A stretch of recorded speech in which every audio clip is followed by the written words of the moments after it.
Tonight Dee can't sleep.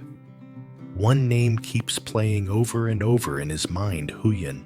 What nobody knows is that for months Dee has been counting every single day and hour, waiting for just one moment, the moment he gets to see her again.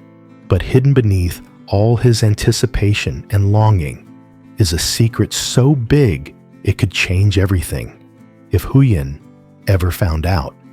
After leaving Mr. Tu's house, the sun was already high in the sky, beating down relentlessly on the dusty path streaked with sharp rays of sunlight. Adam and Dee pressed on, still searching for any sign of Huyen. The road ahead was nothing more than a narrow dirt trail, flanked by thick reeds on either side.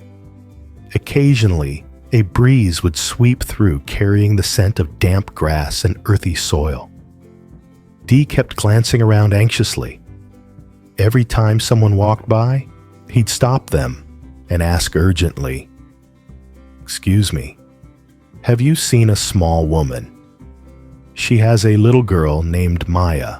But the villagers would just shake their heads, eyes wary, and hurry along without saying much. The sweltering heat of the afternoon weighed heavily on their shoulders. Adam wiped the sweat from his brow and sighed. "Do you think we'll actually find her? There aren't many homes around here." Dee tightened the strap of his backpack, his eyes still burning with hope. "Let's keep heading up this way. Maybe we'll run into someone who knows more. I believe we'll see Huyen soon." They kept walking deeper into the winding dirt path. Red dust clung to their pant legs. Up ahead, Dee spotted an old woman hunched under a bundle of firewood, her hair silver white. He quickly approached her. "Ma'am, do you know a woman named Huyen? She has a young daughter named Maya. Do they live around here?" The old woman shook her head, her voice trembling. "No, dear. I haven't heard of anyone like that. We don't get many outsiders around here." Her words hit like a splash of cold water. Disappointed, Dee's eyes dimmed for a moment, but he forced a smile, nodded respectfully, and kept moving. Eventually, they reached a small creek. The gentle sound of water trickled over moss-covered rocks. In the distance, rolling hills cast their shadows on the sky as white clouds drifted lazily by, left behind from the afternoon rain. Near a narrow village lane, Dee spotted a young man with a fish basket slung over his shoulder, clearly a local. Dee approached, calmly, trying to steady his voice. "Hey, do you know if Mr. Tu rented out land to a woman named Huyen around here, Bear?" "I don't know her," the young man replied, furrowing his brow. "But Mr. Tu owns a lot of land near the stream. Maybe she's staying out there." Dee's face lit up. He turned to Adam and smiled. "Maybe we should split up.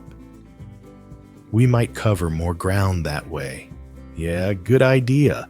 Let's follow the creek and see what we find," Adam said, nodding eyes full of determination. As they got closer to the stream, the sound of rushing water grew louder. It was crystal clear, reflecting the sky above. But all around were just overgrown reeds and eroded banks. Dee stood silently for a moment, his voice softer now. "I wonder how far this stream goes, Adam." Adam didn't answer. He just stared out into the distance, lost in thought. After a while, Dee took a deep breath and said, "I'll head west toward where the water flows stronger. You go the other way. If you find anything at all, let me know.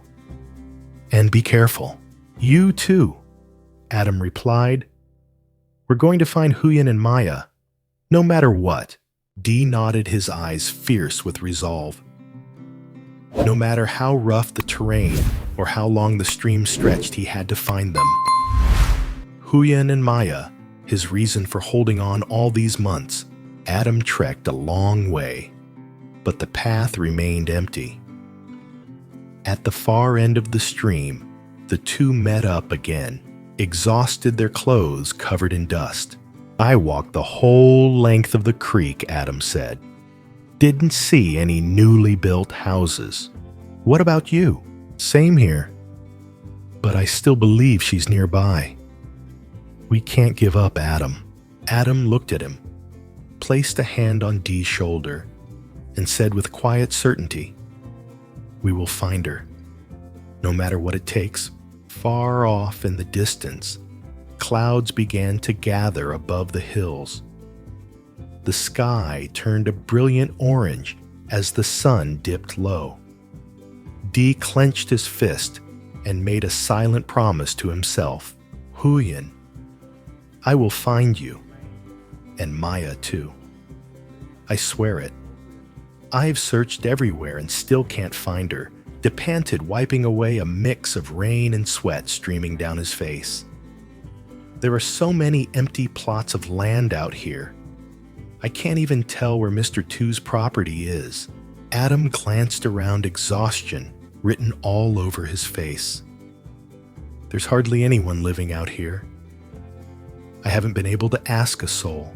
The two of them could only ration out tiny sips from their water bottle water that felt as precious as gold in this endless wilderness.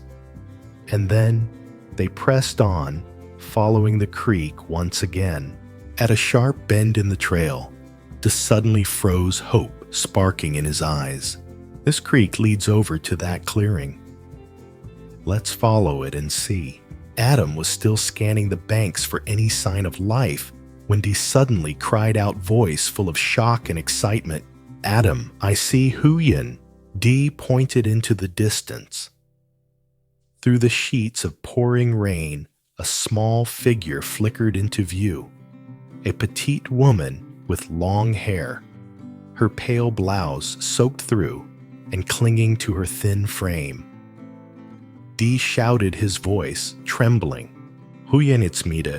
By now, the creek had swollen into a fast, raging stream, swollen by the relentless rain. But Dee didn't hesitate. He and Adam plunged into the icy water, struggling through the current as mud sucked at their legs. Water splashed high off the rocks, spraying them like upside-down rain. Dee stumbled forward, screaming until his voice was hoarse. "Huyen, wait for me. Please don't run. Don't leave me, Huyen." But the small figure, whoever she was, just kept running, panic in every movement. She dashed across fields, turned into lakes of rainwater, slipping and sliding along muddy paths as gusts of wind howled through the air, threatening to knock everything over. Adam fought to keep up, gasping for breath, still trying to figure out what was happening. Finally, they both skidded to a stop in front of a dense patch of brush. Dee frantically scanned the area, but the girl was gone, vanished as if swallowed up by the rain.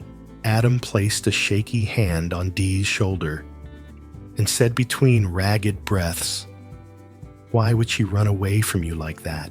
Dee stood there for a long moment, silent rain pelting his face like needles. When he finally spoke, his voice was raw and breaking apart. "I don't know, Adam. Maybe because of her ex-husband." Before he could finish, the rain poured down even harder, stinging Dee's skin and blurring his vision. His clothes were soaked, clinging cold and heavy to his body. Despite their fatigue and despair, they split up again to keep searching, worry etched on their faces. Not long after, as darkness fell and the rain hammered down like a waterfall, Adam suddenly shouted, "Dee, she's over here! Come quick!" Dee sprinted, over his heart, pounding so loudly it drowned out the roar of the rain. But the moment he laid eyes on the trembling girl standing under the trees, he stopped dead, all hope draining from his face. He turned to Adam, voice cracking. "Where's my Huyen?" "This isn't her." He stared at Adam, eyes clouded with a deep, haunted sorrow, as if he'd lost his way in a fog. And deep in his chest, an ache twisted like a knife. Why? Why is she wearing clothes just like Huyen's? Could it be that she knows where Huyen is? The young woman stood there, shivering violently, rain matting her hair to her pale face. Adam looked up into the downpour, rain slashing across his cheeks, and said firmly, "We have to help her. Come on, give me a hand." Dee clenched his fists, his voice rough and low. "Take her back to your place, Adam. Maybe she knows something." Inside, Dee, a storm of disappointment raged, because the girl in front of him wasn't Huyen. But deep down, he still believed with every fiber of his being that somewhere out there in this rain-soaked night, Huyen and little Maya were waiting to be found. And he knew he wouldn't stop looking, even if he had to keep searching alone.